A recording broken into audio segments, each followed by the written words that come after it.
Welcome back. The big story which is breaking right now is that in Srinagar, a Kashmiri Pandit Rahul Bhat has been killed by terrorists. This incident took place at the Tehsil office of Chadura in the Badgam district. An employee of the revenue department, Bhat, who was a Kashmiri Pandit, was shot at by the terrorists. The victim then was taken to a hospital where unfortunately he succumbed to injuries.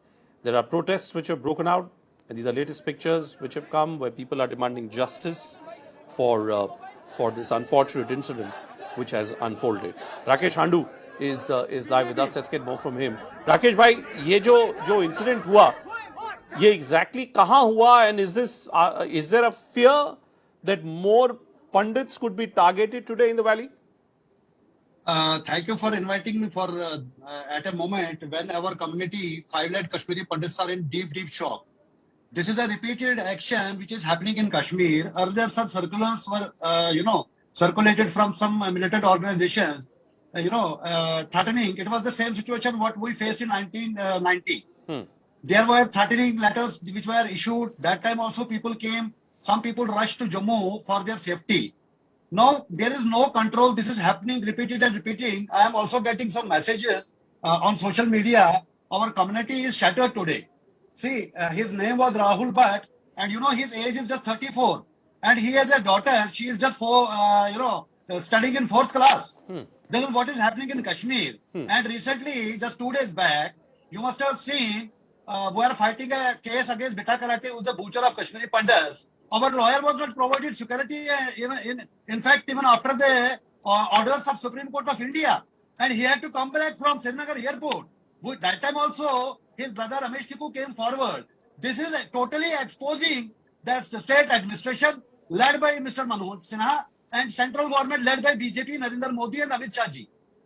They are just Kashmiri Pandits have become scapegoats. Earlier also what they did, when local body elections were there, local people, just because of the fear of gun, they opposed to the election. They took our Kashmiri Pandits and they became councillors there. Two of our councillors were targeted. One was from BJP, one was from Congress. Rakesh ji, Rakesh ji, when the abrogation of Article 370 took place, this view was taken that abrogation of Article 370, the Delimitation Commission coming up with its own report, it was stated that finally there will be justice for the Pandits. From a security standpoint, has the situation really worsened in the valley post abrogation of Article 370?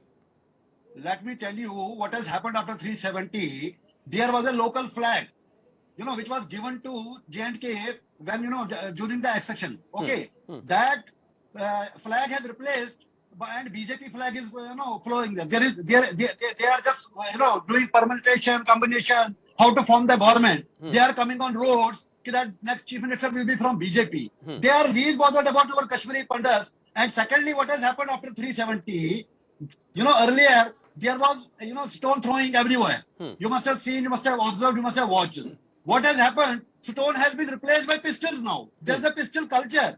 Every second person has a pistol. They go and choose their soft targets and hit them. All right. This is what has happened. Nothing has improved. Nothing has changed from last 8 years. I, being a Kashmiri Pandit working on the ground, I am telling you openly. Today, our community is appealing to all the KP employees to please return back to Jammu. Take care of your families. Nothing is going to change. Because they were the torchbearers of 5 lakh Kashmiri Pandits that they will settle down there. They are living in worse conditions in transit camps. All right. You send your team there, you see how people in Jagati are suffering. Many leaders from BJP go visit Delhi, Jammu and Kashmir. You tell me how many BJP leaders in 8 years from central government has visited Jagati. Very unfortunate. Roads are collapsing there. Very unfortunate, very unfortunate, Rakesh ji. Our man on the ground, Yawar Shafi, joining us live as well. Yawar, what's the situation now? I mean, are there protests still going on? Is there a ministerial visit which is being planned now to the spot, to the state? Well, as of now, the protests will still continue. In the South Kashmir, Zanatana, in the Central Kashmir, but now, as I'm speaking to you, the police is investigating into this matter. 2 militants came and shot dead Rahul Bhat inside a Tehsil office in Chadura, and probably they were from the local outfit. And in fact, they were carrying the pistol from which they hit this man, Rahul. Earlier, he was shifted to the local hospital, from where he was shifted to the SMSO where he succumbed to the disease. That's what the police are saying. And as of now, the Kashmiri Pandits, they hit to the streets of Kashmir, block the roads somewhere, and in fact saying that they should be provided adequate security measure, which is a very longer demand of them. And in fact saying that whosoever has done this crime will be brought to the justice as soon as possible. And shortly from now, there was a statement from the LG office in which the LG said that whosoever has did this will not go unpunishable. And in fact, also the various condemnation pouring in from various quarters, including the Omar Abdullah and various other political leaders in the Jammu. And this is not a first time that a Kashmiri Pandit has been attacked. And earlier, if we talk about some 8 months back, there was a spate of civilian killing where the minorities are being specifically targeted. And after that, there was an anti-militancy operation that was massively launched by the security forces to flush out these militants. So somehow, as I'm speaking to you, there's a fresh protest that is going on, and somehow the boiling condition of Kashmiri Pandits that we witnessed to various protests today, just a big demand of them that they should be provided a security cover, as well as they should also be on a very safer zone in the future as well. All right, Yawar, thanks very much. Thanks very much for joining us. We'll keep coming back to you as the situation evolves in any way. Hopefully, the center is looking at these pictures closely. You cannot have a scenario where the state of Jammu and Kashmir, despite all the changes which are being spoken about at a political level, at an economic level,